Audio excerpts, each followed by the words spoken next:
ಅಣ್ಣ ಸ್ವಲ್ಪ ಫೋನ್ ತಗೋಣ, ಕಾಲ್ ಮಾಡ್ಕೊಡ್ತೀನಿ. ಏ ಹೋಗಪ್ಪ, ನನ್ನ ಫೋನಲ್ಲಿ ಬ್ಯಾಲೆನ್ಸ್ ಇಲ್ಲ. ಅಣ್ಣ ಸ್ವಲ್ಪ ಫೋನ್ ಕೊಡ್ತೀರಾ, ಕಾಲ್ ಮಾಡ್ಕೊಡ್ತೀನಿ.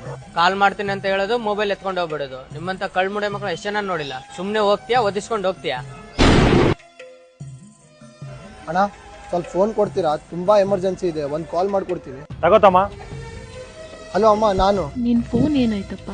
ನನ್ ಫೋನ್ ಕಳ್ದೋಗಿದೆ ಅಮ್ಮ. ಏನು ಫೋನ್ ಕಳ್ದೋಯ್ತಾ? ಮತ್ತೆ ಊರಿಗೆ ಯಾವಾಗ ಬರ್ತೀಯಪ್ಪ ನೀನು? ಸಂಜೆ ಬಸ್ಸಿಗೆ ಬರ್ತೀನಮ್ಮ, ಬೆಳಗ್ಗೆ ಅಷ್ಟರಲ್ಲಿ ಮನೇಲಿ ಇರ್ತೀನಿ. ಸರಿ ಮಗನೆ, ಹುಷಾರಾಯ್ತಾ? ಸರಿ ಸರಿ ಸರಿ ಆಯ್ತಮ್ಮ. ಅಣ್ಣ ತುಂಬಾ ಥ್ಯಾಂಕ್ಸ್ ಅಣ್ಣ. ನೀನ್ ಎಲ್ಲಿ ಹೋಗ್ಬೇಕಮ್ಮ? ಅಣ್ಣ ನಮ್ಮೂರು ಬಳ್ಳಾರಿ ಅಣ್ಣ, ನಾನು ಊರಿಗೆ ಹೋಗ್ಬೇಕಣ್ಣ. ನನ್ನ ಫೋನ್ ಮತ್ತು ನನ್ನ ಪರ್ಸ್ ಎರಡೂ ಕಳ್ದೋಗ್ಬಿಟ್ಟಿದೆ ಅಣ್ಣ. ನಿನ್ನ ಹತ್ರ ದುಡ್ಡಿದಾವ? ದುಡ್ಡು ಇಲ್ಲ ಅಣ್ಣ. ಮತ್ತೆ ಹೆಂಗ್ ಹೋಗ್ತೀಯ ತಮ್ಮ? ರೋಡ್ ಮೇಲೆ ಹೋಗೋರಿಗೆ ಡ್ರಾಪ್ ಕೇಳ್ಕೊಂಡು ಹೋಗ್ತೀನಿ ಅಣ್ಣ. ಸರಿ ಬಾ, ನಿಮ್ಮೂರಿಗೆ ಹೋಗಕ್ಕೆ ನಾನು ಬಸ್ ಟಿಕೆಟ್ ಇಸ್ಕೊಡ್ತೀನಿ. ಹಾಕೊಳ್ಳಕ್ಕೆ ಚಪ್ಪಲಿಲ್ಲ, ಅಂತದ್ರಲ್ಲಿ ದುಡ್ಡು ಎಲ್ಲಿರ್ತೋ ನಿನಗೆ? ಪರವಾಗಿಲ್ಲ ಅಣ್ಣ. ಇರ್ಲಿ ಬಾ ತಮ್ಮ, ನನ್ ಬೈಕ್ ಇದೆ, ಬಿಟ್ಟು ಬರ್ತೀನಿ. ತಮ್ಮ ಕುತ್ಕೋ. ಈ ವಿಡಿಯೋ ಇಷ್ಟ ಆದ್ರೆ ಒಂದು ಫಾಲೋ ಮಾಡಿ, ಒಂದು ಕಮೆಂಟ್ ಮಾಡಿ. Thank you.